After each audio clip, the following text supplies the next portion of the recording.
Bawat school year, may mga challenges na kinakaharap ang mga estudyante.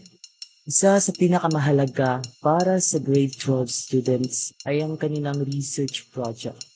Isang output na bunga ng ilang buwang research, teamwork, at dedikasyon.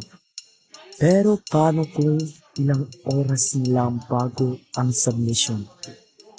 Bigla itong malagay sa alangan. Sa dokumentaryong ito, ating balikan ang isang pangyayaring nagbibigay ng kaba, pag-aalala, at mahalagang aral sa isang buong klase.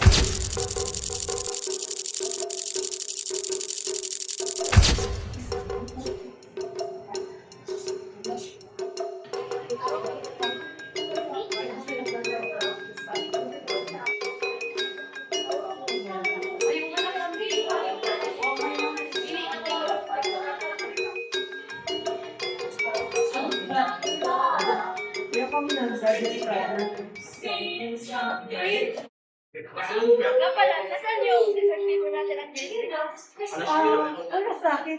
Andyan kayo minute. Nasaan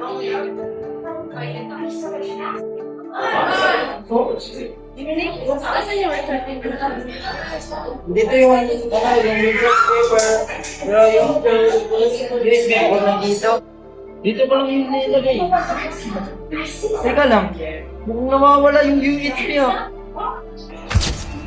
Magandang araw. Ako si Mona at ngayon kakalamin natin kung nangyari sa isang grade 12 class na nawala ng USB drive.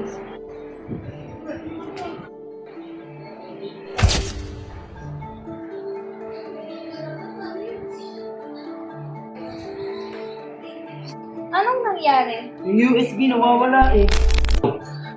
Tara tayo, lapin natin.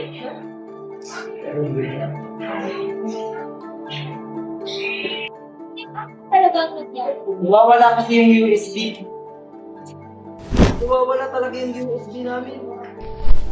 Ano mo bang ikwento kung ano yung nararamdaman kapag sumilong na wala ang USB? Nakakabahan talaga ako. Ang alam ko, nasa USB lahat ng final files namin. E paano kung hindi ko maipasa yung research namin? Nagkaisa ang buong grupo sa paghahanap ng nawawalang USB. Sinuri nila ang bawat sulok ng silid-aralan, kabilang ang kanilang mga bag, mesa at cabinet. Ano ang ginawa ninyo nung nalaman nyo wala? Humingi talaga ako ng tulong sa mga classmates ko. At yun, nagsimula na kaming naghanap.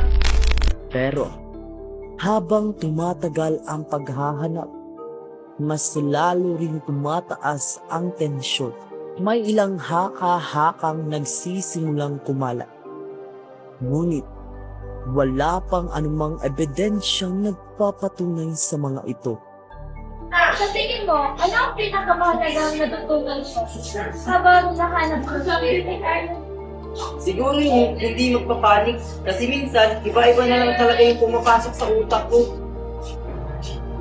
Matapos ang ilang minutong paghahanap, naisipan niya na balikan ang cabinet kung saan niya huli nilagay ang kanilang research papers. Sa taas nito, natagpuan ang nawawalang USB. Lumabas sa kanilang investigasyon na aksidente lamang itong nahulog at walang sinumang ang kumuha nito. Nandito lang pala yung USB.